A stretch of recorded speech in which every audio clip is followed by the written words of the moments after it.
Look, obviously if I wanted to lose 30 kilograms without any effort, I would just take Ozempic. But that would be insane because I probably have a bunch of issues and I'd probably lose my sight. The point is, losing 30 kilograms will take a modicum of effort. But I'm here to try and make that effort seem absolutely effortless to you because it was for me. I did some things that 100% helped my life. But even to this day, I'm still doing them. They just become a habit and so it feels completely effortless. This is what I would do if I wanted to lose weight effortlessly. First, you should probably know why the title says 30 kilos. That's how much I lost. I was 110 kilos, and then after losing 24 kilograms after a life of being fat, I then subsequently gained 4 more kilos and then lost another 10 kilos, losing a total of roughly 34 kilos in the process. But between you and I've also lost another 10 kilos time and time again when I've gone back up in fat and when I've gone back down. No, I haven't been yo-yo dieting. I've just been enjoying myself and not making it too difficult myself. The point at what I'm getting is that I've been consistent and I've managed to keep the primary bit of that fat off while gaining a crap ton of muscle in the process. I'm simply interested in nutrition and I'm simply interested in fitness,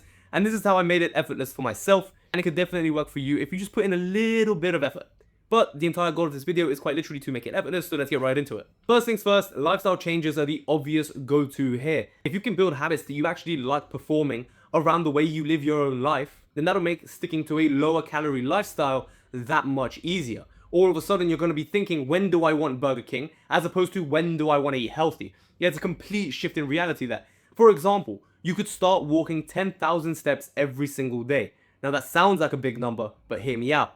If you go out 15 minutes after every single time you eat, and you eat 2 times a day, you add on about a 30-minute walk. Now 10,000 steps a day from personal experience is about an hour and a half walk. And if you then supplement that with a 20-minute walk to work and a 20-minute walk back, some extra movement at work, going up the stairs, going down the stairs instead of taking the elevator, or even getting a at-home treadmill, which is just an investment that you might have to sacrifice a Saturday or 2 for, then already you're building the habits you need in order to lose the weight that you want to lose. Number 2, I would suggest something called greasing the groove. Now, greasing the groove is a fitness term that basically means that you're doing a set workout at a lower range of difficulty many times throughout the day. Think of it like this: if you can do a total of about 50 push-ups in a day, because that's where your capability ends, after 50 you're doing 1 push-up every hour, then you could probably do 5 push-ups every hour on the hour. And what that does is it slowly whittles down at the calories that you have for the day. Think about it: if you just do that 10 times over every single day, which takes you less than a minute to do 5 push-ups, you're at 50 push-ups. And at 50 push-ups, you've maybe burned 30 calories. But here's what I did. I started doing 100 push-ups every single day. I started doing 100 sit-ups every single day, and I started doing 100 squats every single day. The Saitama method. But at the start, when I was extremely fat, guess what? I didn't do them all at the same time. I did about 20 a piece. Now sure, it didn't take me less than a minute, but it did take me less than 5. So for about 25 minutes in a day, I managed to get through 100 push-ups, 100 sit-ups, and 100 squats.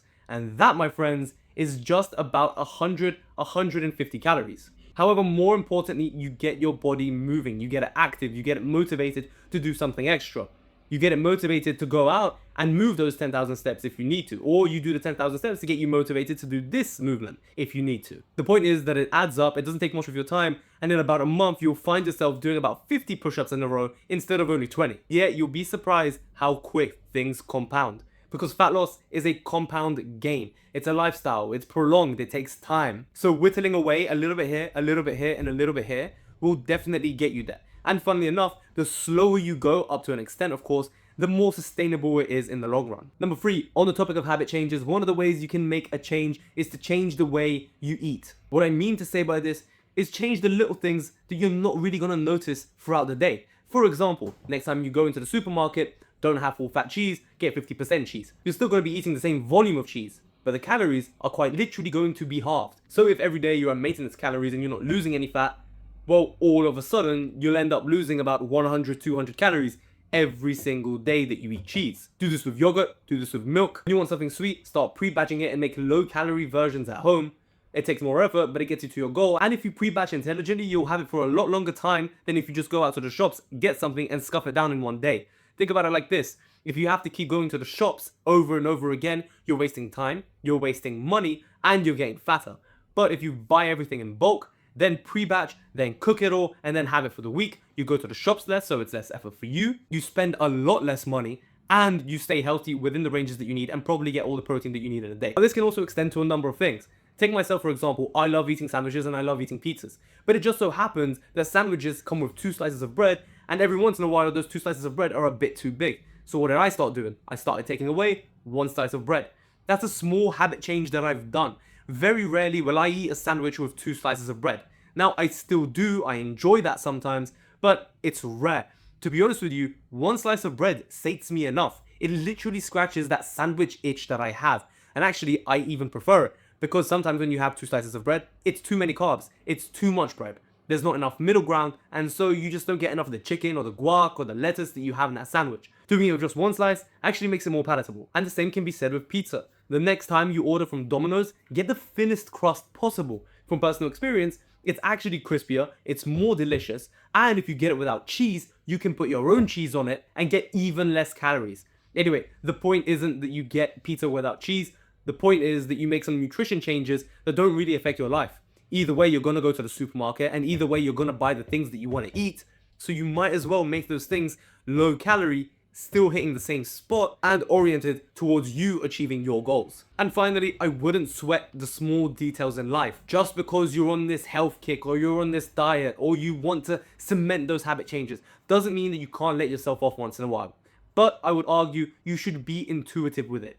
If in this entire week you have had 4 days where you've been perfect, but it's the only 4 days you've had in the past month, and maybe you need to accrue a couple more days before you have a cheat meal. You shouldn't use that word, but in that case, maybe tomorrow isn't the correct day to have a cheat meal or to have a snack, but maybe it's the correct day to have 1 cube of chocolate. If you know that cube of chocolate will send you spiraling, then maybe 1 crisp or half a packet of crisps, something small. As long as you can take away from somewhere else in order to feed this cheat need, then I say go ahead and do it. Think about it like this. A Maryland cookie is about 52 calories. Why do I know? Because I've eaten too many in my life. Anyway, a Maryland cookie is about 52 calories. So if you have 4 Maryland cookies, you're getting about 208 calories.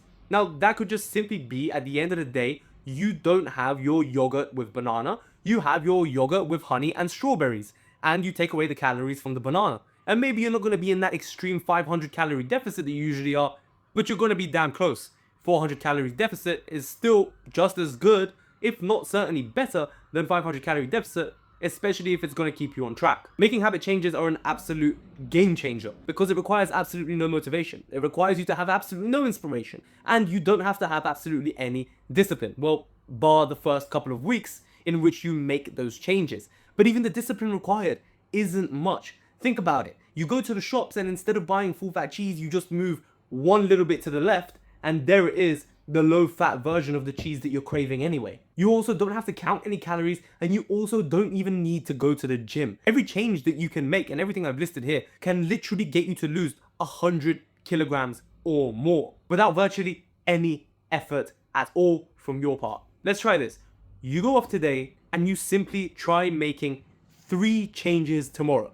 Then next week you make another 3 changes. Then the week after you make another 3 changes. Those 3 changes can be very simple. You go from full fat cheese to low fat cheese. You maybe start doing 20 push-ups a day and you walk an extra 5,000 steps a day. Small changes will add up. They will graduate into big changes and into bigger results. Good luck, my friends, and I'll see you next time.